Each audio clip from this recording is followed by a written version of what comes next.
Hi, welcome back. I am Prince Kumar. जैसा कि कल हमने आपको पढ़ाया था, इंग्लिश ग्रामर का पहला टॉपिक हमने लिया था जिसका नाम था पार्ट्स ऑफ सेंटेंस। कल हमने बताया था पार्ट्स ऑफ सेंटेंस के बारे में। हमने बताया था कि पार्ट्स ऑफ सेंटेंस यानी सेंटेंस के दो पार्ट होते हैं। पहला सब्जेक्ट होता है और दूसरा प्रेडिकेट होता है। पहला सब्जेक्ट होता है और दूसरा प्रेडिकेट होता है। हमने सब्जेक्ट के बारे में कल हमने डीपली पढ़ा दिया था। आज के वीडियो लेक्चर में हम लोग प्रेडिकेट के बारे में जानेंगे कि प्रेडिकेट क्या होता है। जैसा कि सब्जेक्ट को हम फाइंड आउट कर ले रहे हैं, लेकिन अब प्रेडिकेट के बारे में पढ़ना है। देखिए, प्रेडिकेट को हम हिंदी में बोलते हैं विधेय। प्रेडिकेट को हिंदी में क्या बोलते हैं? विधेय। अब विधेय होता क्या है? जैसे कल हमने बताया था कि सब्जेक्ट को हम हिंदी में कर्ता बोलते हैं। सब्जेक्ट जिसके बारे में हम कुछ बात करें वही सब्जेक्ट होता है। तो प्रेडिकेट क्या होता है? तो प्रेडिकेट कल हमने बताया था कि सब्जेक्ट जिसके बारे में हम बात करें वो सब्जेक्ट होता है, और सब्जेक्ट को छोड़ करके, देखिए प्रेडिकेट क्या होता है, सब्जेक्ट को छोड़ करके बचे हुए भाग को प्रेडिकेट कहते हैं। एक वाक्य में अगर हम सब्जेक्ट अलग कर लेते हैं तो जो भाग बचता है उसको हम प्रेडिकेट के नाम से जानते हैं। किसके नाम से जानते हैं? प्रेडिकेट के नाम से जानते हैं। तो चलिए हम प्रेडिकेट का एक एग्जांपल लिख दे रहे हैं। एक सेंटेंस का आपको मैं समझा दे रहा हूं। मैं लिख रहा हूं, Ram wrote a letter. Ram wrote a letter. अब इसमें सब्जेक्ट हमने बताया था कि जिसके बारे में हम बात करें वो सब्जेक्ट होता है। यहां हम राम के बारे में बात कर रहे हैं तो राम यहाँ पे सब्जेक्ट है कि नहीं है? अर्थात जब हम सब्जेक्ट इसमें से निकाल लिए, एक वाक्य से जब सब्जेक्ट निकल जाता है तो जो भाग बचता है उसको हम प्रेडिकेट कहते हैं। अर्थात यहां से लेकर के यहां तक प्रेडिकेट है। यहां से लेकर के और जो बचा हुआ भाग है उसको हम क्या बोलते हैं? प्रेडिकेट बोलते हैं। चलिए, अब प्रेडिकेट के भी कुछ भाग होते हैं, उसके बारे में हम जान लेते हैं। तो देखिए, प्रेडिकेट के 3 भाग होते हैं। अगर आपने सब्जेक्ट वाला वीडियो नहीं देखा है तो आप उसको देखिए, फिर प्रेडिकेट को देखिए। देखिए, प्रेडिकेट के 3 भाग होते हैं। पहला जो भाग है उसको हम वर्ब कहते हैं। क्या बोलते हैं? वर्ब। और दूसरा जो भाग होता है उसको ऑब्जेक्ट बोलते हैं, और जो तीसरा होता है उसको हम कंप्लीमेंट बोलते हैं। प्रेडिकेट के 3 भाग, वर्ब, ऑब्जेक्ट और कंप्लीमेंट, ये तीनों प्रेडिकेट के भाग हैं।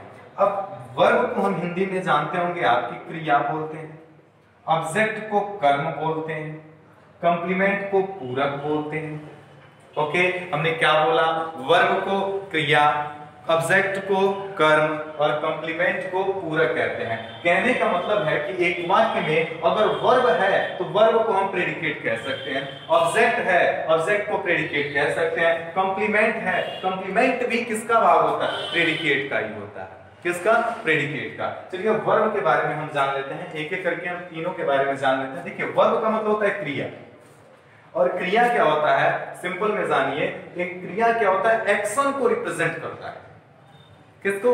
एक्शन को, कार्य को, एक्टिविटी को जो बताता है वो क्या होता है? क्रिया कहलाता है।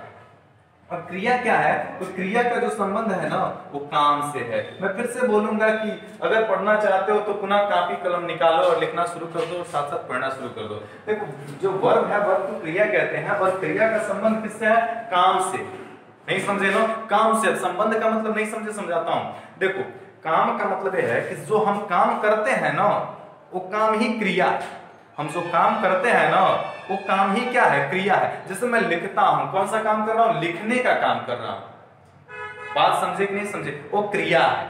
राम टहलता है, कौन सा काम करता है? टहलने का काम करता है, वो क्रिया है। तुम सोते हो, कौन सा काम करते हो? सोने का काम करते हो, क्रिया है। तो उठना, बैठना, खाना, पीना, रोना, चलना, बैठना, हंसना, ये सारे जितने भी होते हैं ना सब क्रिया कहलाते हैं, क्योंकि काम है। क्योंकि ये क्या है? काम है। तो आपने वर्ब को समझ लिया होगा।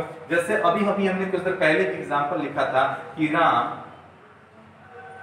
Road a letter. ये लिखा था ना। अच्छा, इसको तो हमने बोला था कि सब्जेक्ट है, और जो बचा हुआ भाग था यहाँ से लेकर के यहाँ तक, इसको हमने प्रेडिकेट बताया था। हाँ, प्रेडिकेट है, लेकिन प्रेडिकेट में वर्ब भी तो होता है, प्रेडिकेट में ऑब्जेक्ट भी तो होता है, प्रेडिकेट में कंप्लीमेंट भी तो होता है। अब जानिए कि इसमें वर्ब का मतलब जो काम किया जाता है वही वर्ब होता है। अच्छा, इसमें कौन सा काम कर रहा है Ram wrote a letter. Ram क्या कर रहा है? लिख रहा है। कौन सा काम कर रहा है? क्या लिख रहा है उससे मतलब नहीं है, कौन सा काम क्या कर रहा है? तो लिखने का काम कर रहा है। तो ये जो है ना रोट, एक वर्ब हो गया। क्या हो गया? वर्ब हो गया। अब ऑब्जेक्ट फाइंड आउट करना है ना, तो ऑब्जेक्ट जान लो। कभी भी किसी भी वाक्य में क्या और किसको का प्रश्न करो, क्या और किसको का प्रश्न करो, क्या और किसको का प्रश्न करने से अगर कुछ उत्तर मिलता है ना, तो वही होता है ऑब्जेक्ट। जैसे देखो, अब राम रोट, राम लिखता है, क्वेश्चन करो क्या लिखता है? राम रोट, राम लिखता है, क्या लिखता है? A letter. बोलो मिला कि नहीं मिला? एक पत्र लिखता है, तो इसको हम बोलेंगे ऑब्जेक्ट। क्या बोलेंगे? ऑब्जेक्ट बोलेंगे। मैं एक बार बता दूं कि जो ऑब्जेक्ट होता है ना, ऑब्जेक्ट दो प्रकार के होते हैं। कितने प्रकार के? दो प्रकार के। एक होता है डायरेक्ट ऑब्जेक्ट और दूसरा होता है इनडायरेक्ट ऑब्जेक्ट। देखो, क्या का प्रश्न करोगे ना, तो डायरेक्ट ऑब्जेक्ट का पता चलता है, और किसको का प्रश्न करोगे ना, तो इनडायरेक्ट ऑब्जेक्ट का पता चलता है। Ram wrote a letter, Ram क्या लिखता है? तो पत्र ही तो लिखता है। सी इट्स, वो खाती है। सी सब्जेक्ट, इट्स मतलब खाती है, खाने का काम करती है, तो काम करती है तो इट वहां पे क्रिया हो गया। अच्छा, क्या खाती है? पता चल रहा है क्या? नहीं पता चल रहा है, इसमें जोड़ दो कोई ऑब्जेक्ट। सी इट्स, वह खाती है। क्या खाती है? Bread, rice.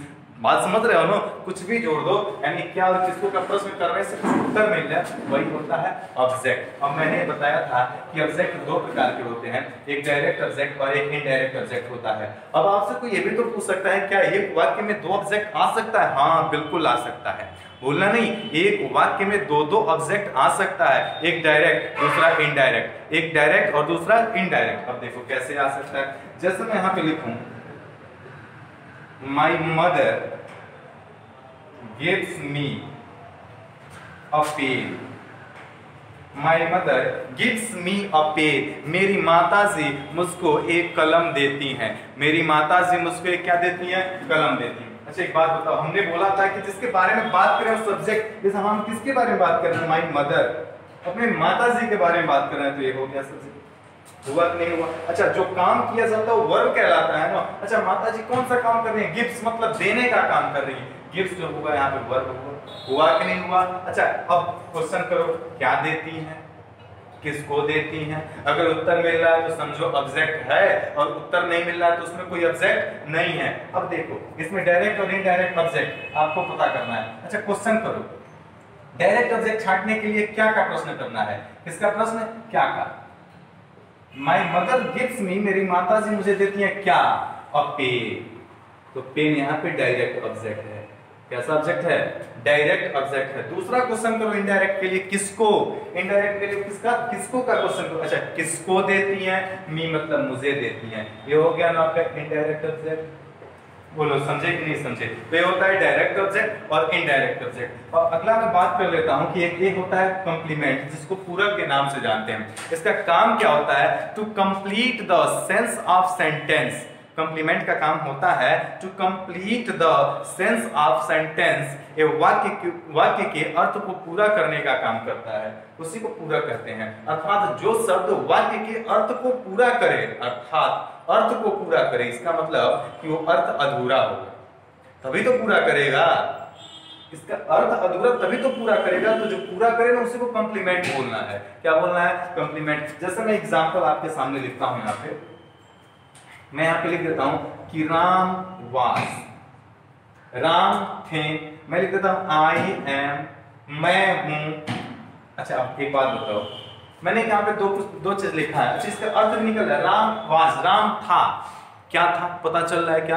अर्थ नहीं पता चल रहा है ना, इसका अर्थ पूरा नहीं निकल रहा है ना, तो नहीं निकल रहा है, आप कॉम्प्लीमेंट की आवश्यकता है, कॉम्प्लीमेंट लगा दो, अर्थ को पूरा कर लो। आई एम, मैं हूं, क्या हूं, उसी पता चल रहा है क्या? नहीं चल रहा है ना, इसका मतलब इसमें ऑब्जेक्ट सॉरी कंप्लीमेंट नहीं है। कंप्लीमेंट का मतलब होता है पूरक, वे वाक्य को पूरा करेगा। अब आप यहाँ पे कुछ भी जोड़ दो कि राम वाज, राम थे, क्या थे? अ काइंड किंग, बोलो वाक्य कंप्लीट हुआ कि नहीं हुआ? कुछ भी कर सकते हो। राम वाज माय फ्रेंड, ये भी तो लिख सकते हो। वाक्य पूरा हुआ कि नहीं हुआ? Ram was very honest. ये बात समझ रहे हो? कुछ भी लिख सकते हो ना। Ram was my friend, Ram was your friend, Ram was very kind king, Ram was very honest लिख सकते हो। राम वाज वेरी इंटेलिजेंट लिख सकते हो ना। वाक्य पूरा ही तो करना है। अब अगला एग्जांपल मैंने लिखा है आई एम, मैं हूं। क्या मुझे पता चल रहा है? क्या नहीं पता चल रहा है ना? नहीं पता चल रहा है, इसका मतलब वाक्य पूरा नहीं है। पूरा करना है तो कंप्लीमेंट लगाना है। तो कुछ भी लिख दो। आई एम, मैं हूं। आई एम, मैं हूं singer. I am a singer. बात समझ में आ रहा है?